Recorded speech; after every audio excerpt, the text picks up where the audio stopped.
नमस्कार, मी उर्वी सावंत पंगत तुमच्यामध्ये तुमच्या सगळ्यांचं खूप खूप स्वागत करत आहे। आज मी तुम्हाला लग्नाच्या पंक्तीतला मसाले भात याची रेसिपी शेअर करणार आहे। तर चला सुरुवात करूया।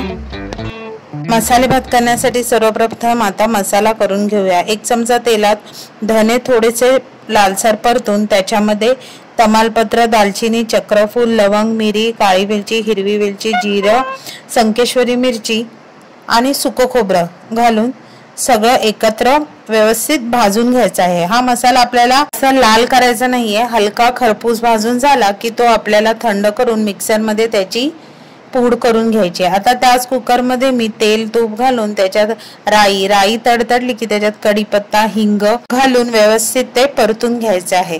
आता ह्याच्यात मी 2 कांदे चिरून घातलेले आहेत। कांदे मी बारीक चिरले नाही, साधारण मोठेच आपल्याला कांदे ह्याच्यात ठेवायचे आहेत। आता कांदा लाल झाला की त्याच्यात आलं लसूण पेस्ट ऍड करून आलं लसणाचा कच्चेपणा जाईपर्यंत आपल्याला ते परतून घ्यायचे आहेत। आता आलं लसूण घातल्यानंतर त्याच्यात 1 छोटा टोमॅटो मोठा चिरून घातलेला आहे।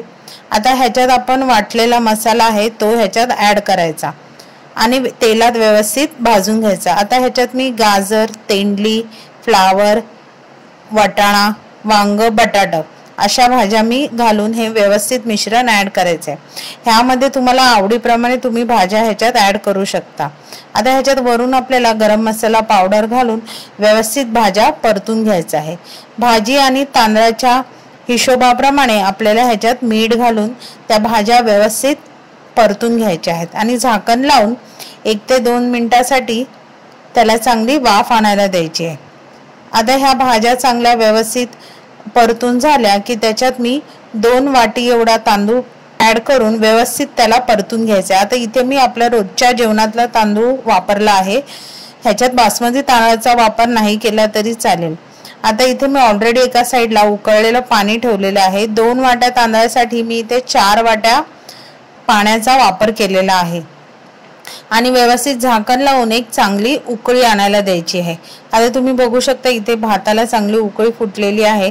आता कुकरचं झाकण लावून आपल्याला 3 शिट्ट्या येईपर्यंत हा भात शिजवून घ्यायचा आहे।